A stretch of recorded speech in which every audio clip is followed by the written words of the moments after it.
আল্লাহ পাক কই মাহমুদুল হাসান, ওই দিন আমার বান্দির দুষ্টারে তুমি এমন ভাবে গোপন করেছো, আজও পর্যন্ত আমার বান্দি জানে না ওই দিন সে তরকারিটা কত তিতা করছিল। সুবহানাল্লাহ, জোরে বলো। শুধুমাত্র আমার বান্দি হওয়ার কারণে তুমি এইভাবে হজম করে খাই নিছো, আমার বান্দির দুষ্টারে গোপন রাখছো। অতএব আমি আল্লাহ সিদ্ধান্ত নিয়েছি তোমার জীবনের সব আমি গোপন রাখবো, তোমার জীবনের সব দোষও আমি গোপন রাখবো। আর রাখছি তো রাখছি, বলে রাখছি না, এই আমলের উসিলায় তোমার জান্নাতের উঁচু মাকাম দিছি। মাহমুদুল হাসান দেওবন্দি রহমতুল্লাহ আলাইহি, আল্লাহর বহুত বড় ওলি, মারা যাওয়ার পর ইনাকে স্বপ্নে দেখলেন কয়েকজন আল্লাহর ওলি। স্বপ্নে দেখে বলতেছেন, হযরত, কবর জগতে আল্লাহ আপনার সাথে কেমন আচরণ করলো? তিনি বলতেছেন, বাবা, জীবনভর হাদিস পড়াইলাম, আমার নবীর হাদিস আমি পড়াইলাম, কিন্তু আল্লাহ পাকের কাছে এগুলার কোনো দাম নাই। আল্লাহ কয়, হাদিস তুমি শিখছো, হাদিস তুমি পড়াইছো, হক আদায় করছো, কিন্তু একটা আমলের উসিলায় আমি আল্লাহ তোমাকে জান্নাতের সর্বোচ্চ মাকাম দান করছি। কি সে আমল? কি সে আমল?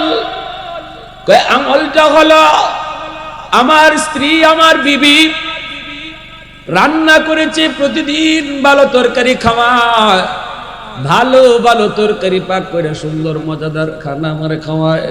আলহামদুলিল্লাহ, আমি শুকরিয়া আদায় করি, প্রতিদিনই কই আলহামদুলিল্লাহ বিবি গো, আজকের তরকারি আরো বেশি মজা হয়েছে, আলহামদুলিল্লাহ।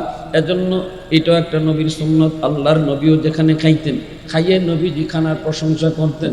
আমরাও কিন্তু গড়ে খাইলেও কন আজকে ফাঁকটা কেডায় করছে, বুক মুখের লাগি না, মানে কেডায় করছে কম পইলা ডরাইব, আবার কোনো খুদ্া হয়েছে নি, কোনো বিপদ নাকি আবার লবণ বেশি গেছি, নাকি আবার জাল বেশি গেছি, তখন একটু মুসকি আসে দিবে, আরে না, ডরাইও না, খাও কেডার আনছে, তখন আশিটা দেখে বুঝবো যে না, তুমি লাইনে আসো, ঠিক না নি? তখন কইতায় যে মজা হয়েছে তোমার আজকের ভাগ, একবারে খুশিতে কলজা পর্যন্ত খুশি, ঠিক না নি? হ্যাঁ, একদিন এক হুজুর এক বড় খাইয়া কইছিল, আলহামদুলিল্লাহ আজকে খানাটা যে মজা হয়েছে। বিবি সাহেব ঘরের ভিতর থেকে খাম দেয়,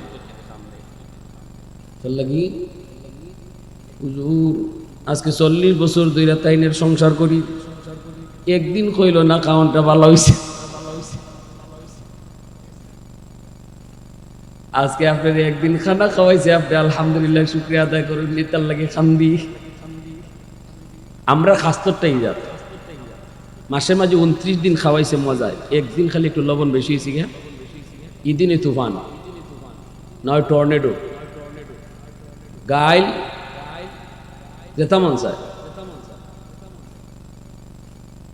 মাহমুদুল হাসান দেওবন্দি আমার বিবি সব অত পাক করে খাওয়াইছে, অত মজা লাগছে, একদিন ভুল করে নিয়েছে, তরকারিত লবণ দিলাইছে 2 বার, বলে ওই তো পারেননি না, পারে না বলে তো ওই তো পারে, মনে একটা চিন্তার মাঝে আসছিল, অন্য একটা কথা তো আসছিল, দিলাম নি লবণ না দিলাম নি, কইয়া মনে আরেকবার দিলাইছে, ওই জিগে তিতা তরকারি। আল্লাহর ওলি হুনাইতেছেন যে আল্লাহ তারে কোন আমলের উসিলায় জান্নাতের উঁচু মাকাম দিছে, এটা হুনাইতেছেন। মনোযোগ আছে আপনাদের? আরো জোরে ওখানে আছে? এইবার আল্লাহর ওলি কয়, আমি যখন খানা খাইতে বসছি, মুখে দিয়া ওই দেখি তিতা, জমের তিতা। এখন আমি চিন্তায় পড়ে গেলাম, প্রতিদিন খানা খাই মজায়, আজকে একটু তিতা হইছে, যদি বিবিরে কই, বিবি গো তরকারিটা কেমনি কি করছো, তিতা হয়ে গেছে, তাহলে বিবি কষ্ট পাইব, সেও তো মানুষ, মানুষ বলতো ওই তুই পারে, আমারও তো ভুল হয়, মানুষ মাত্রই ভুল ওই তো পারে। অতএব আল্লাহর বান্দি, সে তো মানুষ, আল্লাহ তারে বানাইছে, আমারও বানাইছে, আল্লাহর কাছে সেও দামি, আমিও দামি, এই খাতিরে আমি তার ভুলটা মাফ করে দিব। শুধু তা না, সে যে ভুল করছে এটা তারে বসতেও দিতাম না,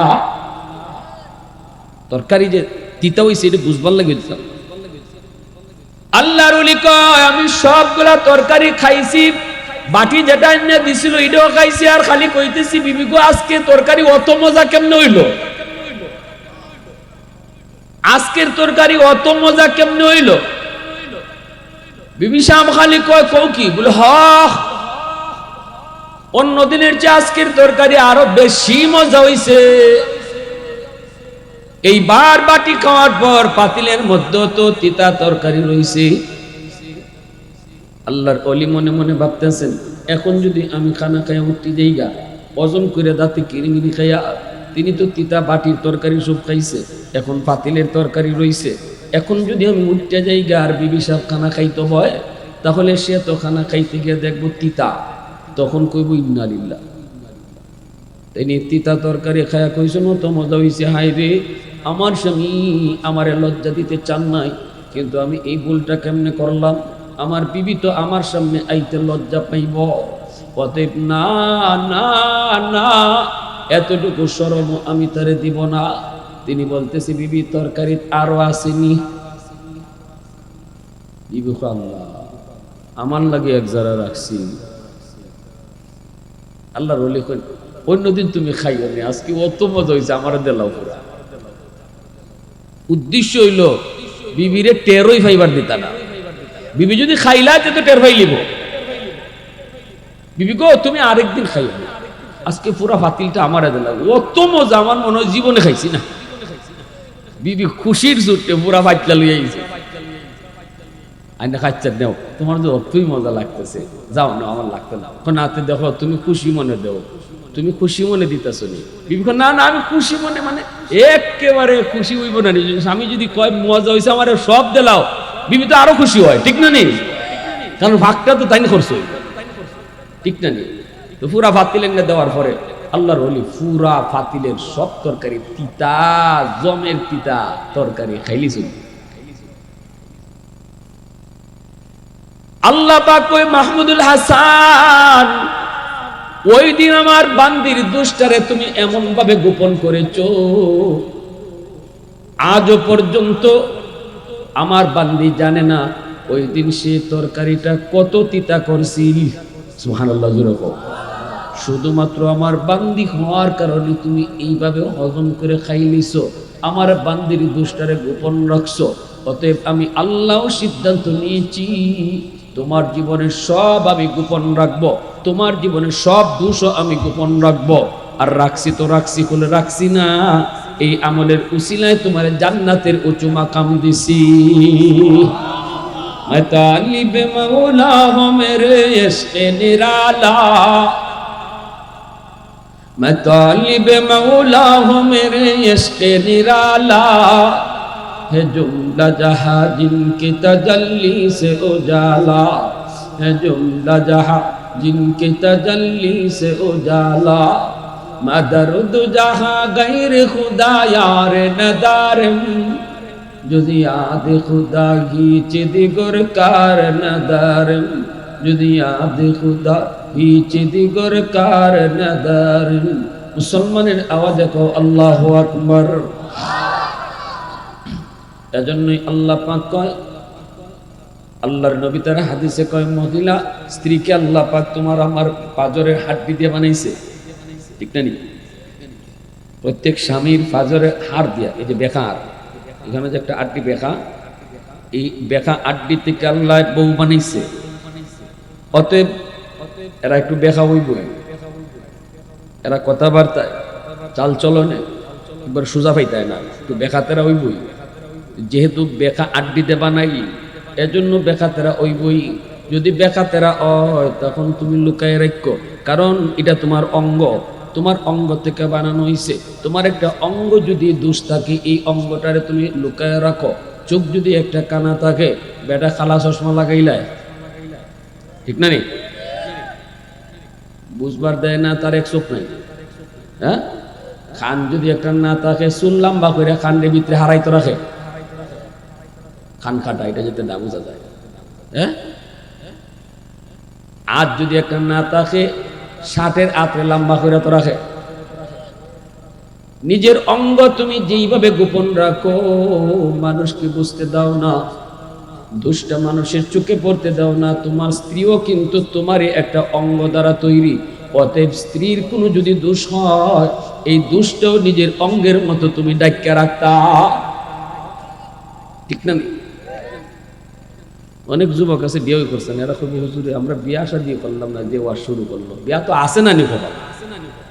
বিয়া করবার আগে তো হিকন লাগবো, বিয়া করবার আগেও তুই বুঝন লাগবো, বউ যারে আনমো তার সাথে চলতাম কেমনে, তাই না? আমার বান্দি না, ঘরে কাজের বেটি না, ইনি আমার যেমন স্ত্রী তেমন রসুল কয় তোমার মাহবুবা, তোমার প্রেমিকা। অতএব তার সাথে প্রেম করো, তার সাথে ভালোবাসা করো, অভিমান দুই একটা যদি করি দিতে। আর বিবি সাহেবেরও কাম আছে, বিবি সাহেবও মনে করতে হইব আমার স্বামী কিন্তু আমার হাকিম। অতএব স্বামী যদি আমার একটা হুকুম দেয়, হুকুমটা আমার মানা দরকার, কারণ তার কথা মতো চলা এর উপরে আল্লাহ রাজি, ঠিক কিনা জোরা কও? স্বামীর কথা মতো চলা এর উপরে কে রাজি? আল্লাহ রাজি। স্বামীর জন্য আমার সাজগুজ করা এটা মহিলাদের জন্য সুন্নত। স্বামীর জন্য সবসময় সাজ্জা গুজ্জা থাকা, স্বামীর মন যাতে স্ত্রীর দিকে আকৃষ্ট থাকে, এইভাবে চাল চলন করা, এইভাবে তার সাথে কথা কওয়া। স্বামীর দ্বারা শুধু গাল ফোলায়া তখন নাই, স্বামীর সাথে হাসি মুখে কথা বলবা, যাতে এই স্বামীর নজর অন্য কোনো নারীর দিকে না যায়। সুন্দর করে চুলটারে গোছায় গাছায় রাখবা। এজন্য আল্লাহ নবী বলেন, স্বামী তুমি যদি লম্বা কোনো সফর করে বাড়ি আসো, ডাইরেক্ট তুমি ঘরে ঢুকবা না। রসুল কয় তোমার মহল্লার মসজিদে তুমি অবস্থান করো, মসজিদ থেকে তুমি খবর পাঠাও বিবির কাছে। এখন তো টেলিফোনের যুগ, এখন তো আর লাগে না, এটা আগের যুগের কথা, কারণ টেলিফোন ছিল না। হঠাৎ করে আমি বাড়িতে আইলাম, বউ জানে না, ঘরে যদি ঢুকে যাই গিয়া দেখুন বোর চুল আউলা জাউলা ফাঁকির বাসা, তাই তো প্রস্তুত না। আমার স্বামী হট করে আই বডি তো জানা নাই, এখন আমি ঢুকিয়ে যদি বোর চুল দেখি তেল নাই, কোনো মালিশ নাই, আশ্রাইল না, আউলা জাউলা, একটা সিরা ভরা জামা পরা অথবা একটা শাড়ি পরা, এটা খালি লেগে রয়েছে, এটা যদি আমি 1 মাস 40 দিন বা 2 মাস পরে আইসে দেখি, তাইলে আমার মনের যে আগ্রহ আছিল এটা নষ্ট হয়ে যাবে, ঠিক কিনা? আকর্ষণ নষ্ট হয়ে যাব। এই জন্য রসুল কয় মসজিদও অবস্থান করো, এখান থেকে ঘরে খবর দাও। আর বিবি সাহেব তোমার খবর পাইয়া সাথে সাথে আয়নার সামনে যাবা, অথবা গোসলের দরকার লাগলে গোসল হামাই যাক, গোসল থেকে বাইরিয়া সুন্দর করে সোলটারে আশ্রাইয়া সেলের মধ্যে একটা সুগন্ধি তেল লাগাইয়া চলো, সুন্দর একটা শাড়ি পইরা সাজ গুছিয়ে তোমার লাগে বইয়ে থাকতো। তুমি ঘরে আইলে দেখলেই যেন তোমার মনটা বইয়ে যায়। দেখছেন আল্লাহ ইসলামের আদর্শের কথা শুনছেন? কিন্তু আমরা আমাদের মা বোনদের মাঝেও কিছু খাসলত বেশি বালা না, বিয়া হওয়ার পরে মনে করে শেষ, এখন আর সাজগোজ নাই। বিয়ার আগোমা কি ফুস কি ফাঁস, ঠিক না? রেজো রকম বিয়ার আগে চুল রে কি কাটিং, কি জামা, কত কি সোনো পাউডার, আর বিয়ার পরে লেবেন লিশ। এইদিকে আটটা যাইতেছেন, এইদিকে যে শাড়ির আসল মাটির মাঝে ঘষায় যায়, সিকরা বিট লাগতেছে, খবরই নেই। ওটি ইবাইকাল লেগে যাও, একটু গুছাই গাছে যাও, আর গুছাই গীত হইতো, যারে ভাইবার তো ভাই নিছি, ওই খামাইছি নি। অন এই বেটা যখন ঘর থেকে বাইরে সিলেট যাইতো, সিলেট যাওয়ার সময় রাস্তা দেখো, ও মা গো এক ম্যাডাম যাইতেছে, ওরি বাপরে, এইভাবে চুল রে কোপা তুলিয়া, চেহারা সোনো পাউডার দিয়া, কি সুন্দর সজ্জা। তো হের নজর তো এবার যাইবই। আমি ঘরের বিবি সব সিকরাবিট লাগাই আঁকবো, আমার নজর এবার যাইব না ওই ডিস্কুর দিকে যাইব গাইতো। এজন্য আল্লাহ রসুল কইছেন সাজগুজ পরপুরুষের লাগি না, মহিলার সাজগুজ হইতো স্বামীর লাগি। সাজগুজটা কার লাগি হইতো? রাত্রে সাজ। আমরা বিবি সাহেবরা কইলে অসুবিধা নেই, আপনারা কিতা করবেন, আমরা বিবি সাহেবরা ওয়াজ থেকে যাই না নি, যাওয়ার সময় গিয়া দেখি সাজ্জে বই দিয়েছি। জামাইল লাগি রাত্রে সাজো, একদিন এক শাড়ি পরে বই থাকে, তাহলে মন কেন লাগে অন্য ভাই যাইতো কেন লাগে? ইসলামের নিয়ম নীতি আমরা মাথা তুই নাই, যেভাবে মন চাইবার চলতেছি, যার কারণে সমাজে ঘরে বাইরে লাগছে আগুন, ঘরেও আগুন বাইরেও আগুন। আর ইসলামের রীতিনীতি যদি মান্য চলতাম, গড়ও জান্নাত, বাইরেও জান্নাত। ঠিক না নি ভাই? কষ্ট পাইতেছেন আপনারা? আগে গড় ঠিক করে লিয়ে পরে বাইরে আইন। গড় তুই মেইন। গড় যদি শান্তি থাকে তো সব শান্তি, গড় যদি অশান্তি থাকে তো সব অশান্তি, সব ডাইল, সব ডাইল। এজন্য আমার ভাইয়েরা বন্ধুরা, বিবি সাহেব এইভাবে চলতো, এইভাবে নিজের পরিপাটি করে রাখতো, সাজ্জা গুজ্জা রাখতো। কিন্তু আবার পরপুরুষের লাগি সাজ না, সাজ হইতো স্বামীর লাগি। বিয়ার সেন্টারে যদি তুমি যাও, তখন তো তুমি সুন্দর শাড়ি পইরা তেল মালিশ লাগাইয়া সাজ্জা সজ্জা গেলায় কারে দেখাইতেছ? কারে দেখাইতেছ? বিয়ার সেন্টারে বিয়ার যাওয়ার সময় তোমার সব পুষ্পাস ঠিক আছে, ইদিন দেখতো কেডায়? ওই হগল বেটাইন্ডে। হা, আমার রূপ, আমার সৌন্দর্য, আমার সাপ পরপুরুষের জন্য না, এটা স্বামীর জন্য। ঠিক কিনা ধরে খাও। আব্দুল কাদের জিলানীর আব্বা নদীর পরে তিনি বৈশা হয়েছেন। হঠাৎ করে দেখেন পানির স্রোতের মধ্যে ভেসে যাইতেছে একটা ফল। ক্ষুধার জ্বালায় তিনি এই ফলটা খেয়ে ফেলছেন। আবু সালেহ জঙ্গি আব্দুল কাদের জিলানীর আব্বা পেটের ক্ষুধার কারণে তিনি ফলটা খেয়ে ফেললেন। এইবার খাওয়ার পরে হুঁশ ফিরছে, হায়রে আমি কার গাছের ফল খাইলাম, কার গাছের ফল খাইলাম, আমি তো চরম অন্যায় করেছি। আরেকজনের গাছের ফল তার অনুমতি ছাড়া খাওয়া যাইজ না? না যাইজ? জোরে খাও। ওগুলো কইতাই না জানি, কারণ আমের দিন আইলে আর আম তো খেতে পারতাই না। ঠিক জানি? আমের দিন আইলে উরি বাপরে, যে আগে ভাই ওই মালিক। এটা কোন কিতাবও আছে আমি আজও পাইছি না। আম গাছ থেকে আম ফললে পরে যে আগে ধরতে পারে হে ওই মালিক ওই জায়গা, এটা কোন কিতাব আমি আজও পাইছি না। আমরা কিতাবও পাইছি যে গাছ থেকে ফরুক, গাছের মালিক আমের মালিক থাকে, যে ওই ভাব, যে ওই ভাব, গাছের মালিকের মালিকানা বাদ যায় না। কিন্তু আমাদের দেশের ফতুয়ায় গাছের মালিকের মালিকানা বাতিল, যে পাইলি যে মালিক হয়ে যায়। শরীয়তের মাসালা হইল আম গাছ থেকে আম পড়ছে, ই আমটা লইয়া মালিকের বাড়ি যেতে হয়। এ ভাই আপনার কাছে একটা আম পড়ছে, ভাই নেন আমটা নেন। হে মানুষের বাচ্চা হইলে হে রাখবো অত না লাগবে। হে রে বাপরে, বাজান বাজান বাচ্চা থাক, বাজান বাজান বাচ্চা থাক, কত ফোয়াইনতে ইটাইয়া খাইলায় আম, আর তুমি গাছ থেকে পড়ছে আমি এই আম লইছো আমার বাড়ি, তুমি এটা খাও। ওই যে দোয়াও করে দিল আর কইল তুমিও খাও। এবার খাওয়াটা 100% হালাল। এই আম খাইয়া নমাজ পড়বাই, নমাজে মজা পাইবাই। ঠিক না নি? আব্দুল কাদের জিলানীর আব্বা নদীর স্রোতের তালে তালে আম বাইসা যাইতেছে, তাই নাম লইয়া খাইলিছিল। পানিত বাইসা যাইতেছে, আশেপাশে কোনো গাছ গাছালে দেখাও যায় না।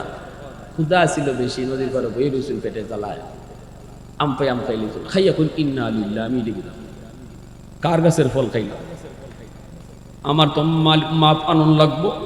এই ফলের মাপ না আনলে তো উপায় নাই। আমি তো কাজটা জায়েজ কাম করি নাই, আমি তো বৈধ কাম করি নাই। সোজা তিনি স্রোতের উল্টা চলতে লাগলেন। মালিকের সন্ধানে পেয়ে গেলেন নদীর পারে একটা আম গাছের বাগান। বুঝে গেলেন এই বাগান থেকেই ফলটা পড়ছে। সোজা চলে গেলেন বাগানের মালিকের কাছে, যা বলতেছেন চাচা, সালাম কালাম দিয়া বলতেছেন চাচা, আমি মস্ত বড় একটা ভুল করে ফেলেছি। আমি আপনার গাছের একটা ফল আপনার অনুমতি ছাড়া খেয়ে ফেলেছি। কই খাইছো? কয় এখান থেকে 2 মাইল দূর। এই বাগান থেকে কয় মাইল দূর? 2 মাইল দূর। নদীর পারে আমি বসা, পানির স্রোতে আপনার একটা বাগানের আম পানির স্রোতে ভেসে ভেসে যায়, আর আমি পেটের ক্ষুধা খেয়ে ফেলেছি। চাচা আপনি আমার মাফ করেন, অথবা আমের বদলা চাইলে বদলা নেন। আপনি আমার মাফ করেন, আপনি আমার মাফ করেন। এমনি বাগানের মালিক তিনিও ছিলেন বড় আল্লাহওয়ালা। মালিক আশ্চর্য হয়ে গেছিল। এটা তো আশ্চর্য ওর কথা বল, ঠিক না? নেই কাছ থেকে ফাইরে লাই ইটা মাইরা লই জায়গা আম, বাউরাল দিয়ে লই জায়গা আম, এই আম আমার ফানিত ফিরে গেছে, এই মাফ নিতে আইছে। এই যুবক তো জেনতেন যুবক। এখন মালিককে কয়, বাজান একটু খারাও, তুমি ওই ভিতর থেকে আই গিয়ে ওই মালিকের বউরে বলতেছে, বিবি গো, ও বিবি, আমরা একমাত্র একটা মেয়ে, আমাদের মেয়েটা বড় দিনদার, বড় আল্লাহওয়ালি, আল্লাহরে ভয় করে চলে, পর্দার ভিতরে থাকে। তুমিও উপযুক্ত একটা ছেলের জন্য আল্লাহর কাছে কান্দো, আমিও আল্লাহর কাছে কান্দি। ও বিবি, মনে হয় আল্লাহ আমাদের ডাক কবুল করেছে, উপযুক্ত একটা ছেলে আল্লাহ আমাদের বাড়িতে ফাটায় দিছে। কি করবো, কেমনে কয়, সময় একটা আম খাওয়ার পর সে আমের মাপ নিতে আইছে। বিবেকে কও না, এটা কি জানতেন কোন যুবক? দিলের ভিতরে আল্লাহর ভয়তের কি পরিমাণ। সাথে সাথে তার বিবেক কয়, হ, এই ছেলেরে আচ্ছারা করণ যাইতো, যে ব্যাপার আটকাও, যে ব্যাপার আটকাও। জিলানির আব্বা ধরা খাইলিস, বাগানের মালিক কয়, মাপ দেওয়া যাইত না, পেট থেকে আম বাইর করো।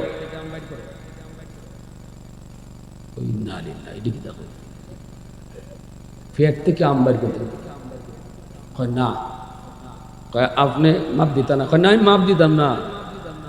কতে আমের দাম নেন গে? না, দামও নিতাম না, আমার আম দেও। আসেনি কোনো বেটা দিতে। এইবার তখন বলতেছি, চাচা আপনার ফাও ফুরি, এমন কথা কইেন না, পেট থেকে আম দিন কেমনে?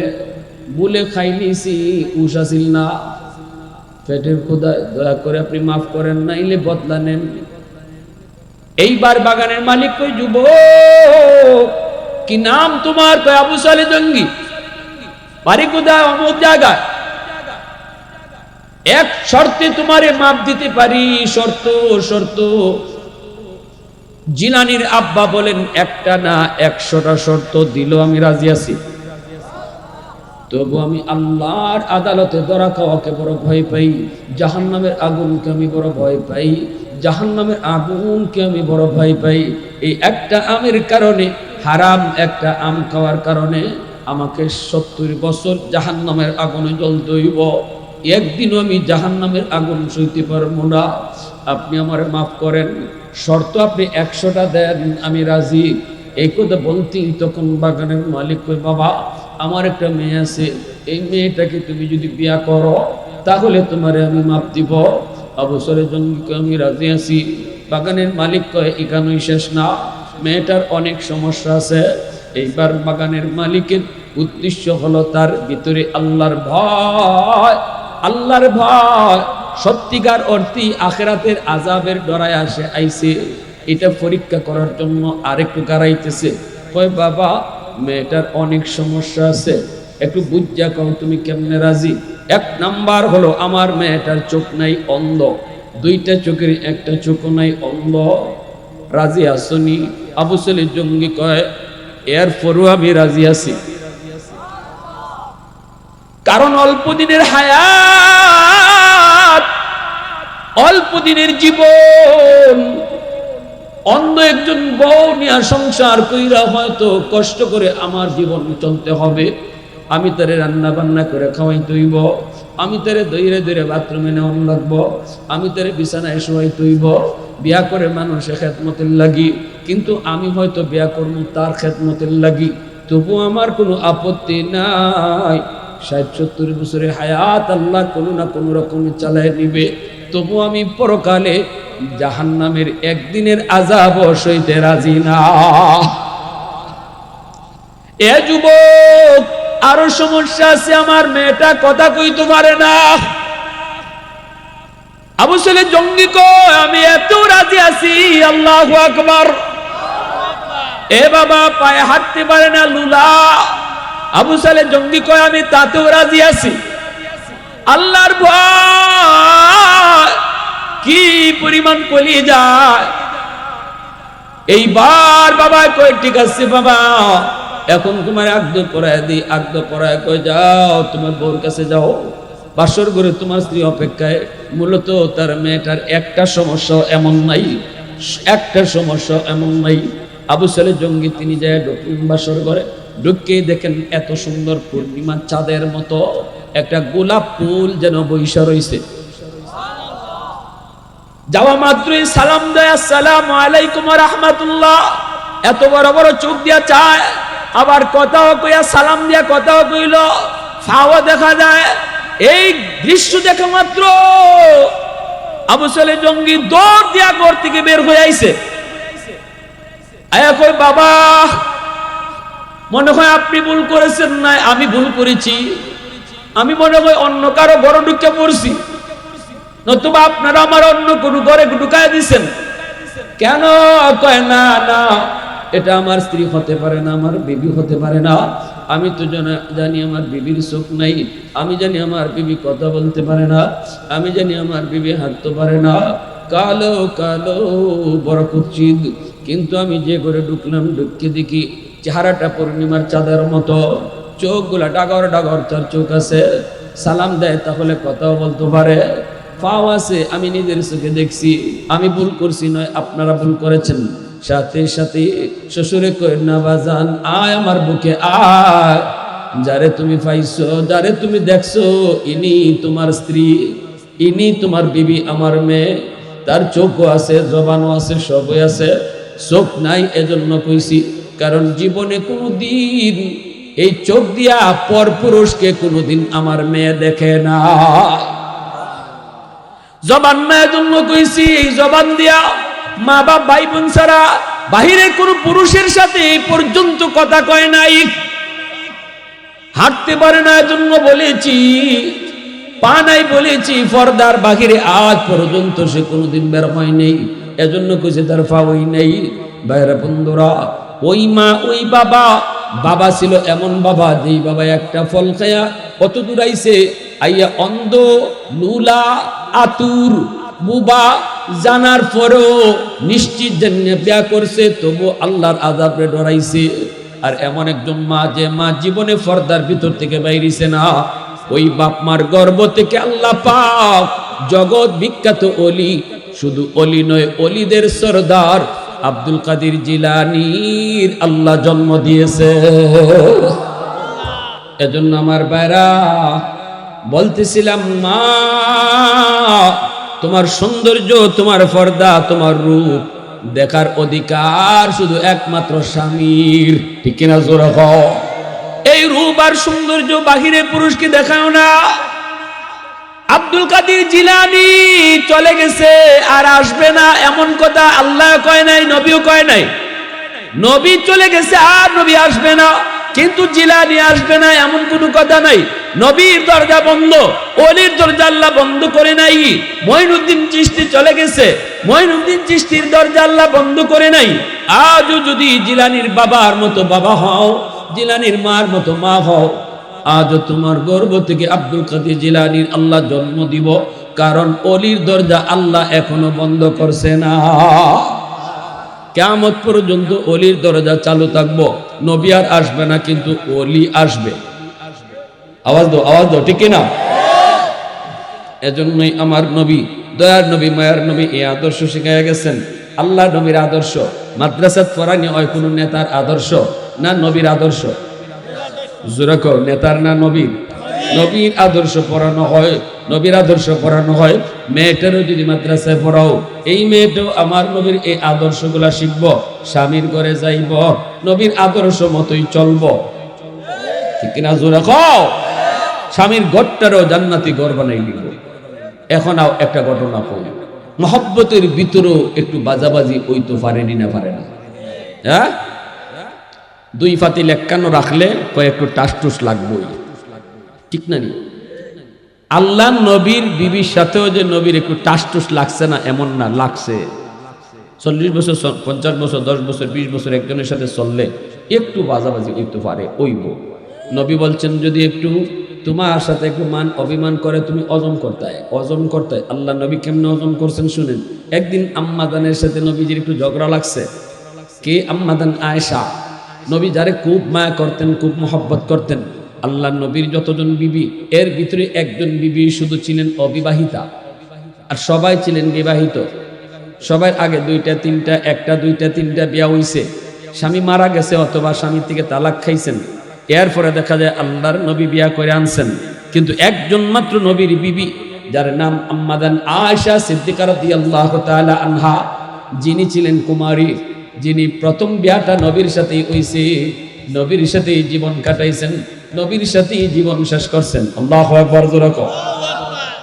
আমার নবী বিদায়ের পর আম্মাদান দুনিয়ায় ছিলেন। এবং হাদিসের জগতে আবু হুরায়রা রাদিয়াল্লাহু তাআলা আনহুর পরে সবচেয়ে বেশি হাদিস আম্মাদান আয়েশা সিদ্দিকা রাদিয়াল্লাহু তাআলা আনহা থেকে বর্ণিত। এজন্য আমরা উম্মত এত নবীর হাদিস পাইতাম না যদি আম্মাজান এগুলো মুখস্থ না রাখতেন। সুবহানাল্লাহ, অত মুখস্থ রাখছেন হাদিস আমার রাসূলের। সাহাবায়ে কেরাম কোনো এলমি আলোচনা লইয়া, কোনো কোরআন হাদিসের কোনো বিষয় নিয়ে সমাধানে ফুসতে না পারলে আম্মাদানের কাছে গিয়ে পর্দার আড়াল থেকে জিগাইতা, তাই সমাধান দিয়ে দিতা। সুবহানাল্লাহ জোরে কইতেন না, আরো জোরে হন। এই আম্মাদান আয়েশা সিদ্দিকা তিনি কারণে এখানে আলেম সারা একজনে কইতে পারবানি, আলেম সারা আম্মাদান আয়েশা সিদ্দিকা কার মেয়ে? হাত তোলো, একজনে হাত তোলো, কে পারবে হাত তোলো? তোমার নাম কি? দা আখলাক হয়েছেন আবু বকর সিদ্দিক রাদিয়াল্লাহু তাআলা। তাহলে আবু বকর সিদ্দিক আর আল্লাহ নবীর মাঝে আত্মীয়তার সম্পর্ক কি? দা হোর দামা সুজা কথা কি? দা আবু বকরের মেয়ে যদি রাসূল বিয়া করে তখন তা আবু বকর নবীর শ্বশুর নানি, অথচ নবীর বন্ধু, আল্লাহ নবীর বন্ধু, বাল্য বন্ধু, বন্ধুর মেয়েকে রাসূল বিয়ে করছেন। আর হযরত ওমর রাদিয়াল্লাহু তাআলা আনহুর সাথে নবীজির সম্পর্ক কি আছে? আত্মীয়তার সম্পর্ক। পারবানি? পিছন থেকে একজন হাত তোলো। না না, তুমি আলিম বা আলিম স্যার, কেডা কইছো? কেডা ইগানো দামান শ্বশুর? আচ্ছা খোকা, এখন আমি আরেকটা প্রশ্ন করি, আপনার নাম কি? দা আলী হোসেন। উমর রাদিয়াল্লাহু তাআলা আনহু নবীজির কিতা লাগুন? মা বেটা তো খুইয়ে দিছে, যখন কইলে অত ডরাও খাল লাগি দে মা আপনি হওনি হলিউডের নায়িকার না যে দেখবো কতজন। হযরত ওমর নবীজির কিতা লাগুন? শ্বশুর। আবু বকরও শ্বশুর, উমরও শ্বশুর। আবু বকর রাদিয়াল্লাহু তাআলা মেয়ের নাম আয়েশা, আর হযরত ওমর রাদিয়াল্লাহু তাআলা মেয়ের নাম কিতা? একজনে পারবানি, যে পারবা আলী মুসারা তার আমি 100 টাকা পুরস্কার দিন। হয় নাই? কে পারবা? আলেম সারা হযরত ওমর রাদিয়াল্লাহু তাআলার মেয়ে রাসূলের বিবি নাম কিতা? এগুলা ইসলামের বেসিক নলেজ। আমি তোমার মুফতি সাহেব হইতে কই না তো, আমি আপনারা আমার মতো ওয়াজ করতে কইতেছি না, কিন্তু এতটুকু জ্ঞান তো জানা দরকার মুসলমানের লাগে, ঠিক কি না? ওমর রাদিয়াল্লাহু তাআলার মেয়ের নাম কিতা? কেডা কইছো? অন্য কইছো না? তা হাফসা। কি নাম? তোমার নাম কি? আব্দুল মজিদ। এই প্রশ্নটা একটু কঠিন তো। হযরত হাফসা রাদিয়াল্লাহু তাআলা আনহা নবীজির একজন বিবি, উমর রাদিয়াল্লাহু তাআলা আনহুর মেয়ে, ঠিক আছে না? 100 টাকা নিয়ে যাই আমার কাছ থেকে পুরস্কার। এখন আরেকটা প্রশ্ন করি, এই প্রশ্নের জবাব যদি কেউ দিতে পারো তারও 100 পুরস্কার।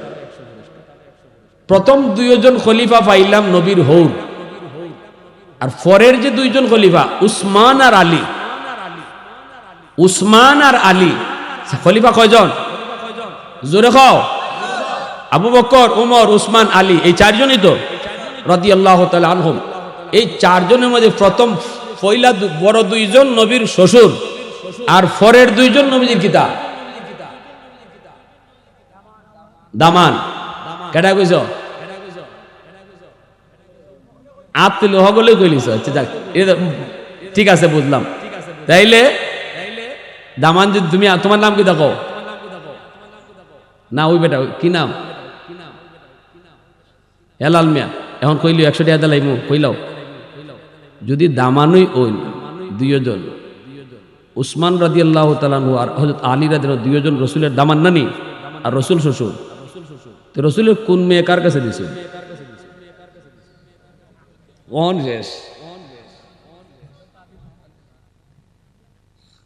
হযরত আলী রাদিয়াল্লাহু তাআলার কাছে দিয়েছেন ফাতেমা রাদিয়াল্লাহু তাআলা আনহাকে, ঠিক না? আর হযরত উসমান রাদিয়াল্লাহু তাআলার কাছে দিয়েছেন দুই মেয়ে পরপর, একজন দিছেন দেওয়ার পরে তাই মারা যাওয়ার পরে রাসূল আরেক মেয়ে দিয়েছেন, ঠিক না নি? এজন্য হয়তো উসমান রাদিয়াল্লাহু তাআলাকে জিন্নুরাইন বলা হয়, দুই নূরের অধিকারী। আবু বকর সিদ্দিক রাদিয়াল্লাহু তাআলার মেয়ে আম্মাজান হযরত আয়েশা রাদিয়াল্লাহু তাআলা আনহা, নবীজির খুব মায়ার বউ, মায়ার বিবি, নাম ধরে ডাকতা আয়েশা না, কইতা হুমাইরা, ও আমার সুন্দরী, এবার ডাক্তার ছিল। তে একদিন লাগিয়ে গেছি গিয়া দুইজনের। আল্লাহ নবী কইতেছেন আয়েশা একটু আস্তে মাতো, কিতা মারতাম আস্তে, মাতবার যা মাতছি তুই। আল্লাহ রসুল এখন ঠিক হইতেছে না, তুমি রং।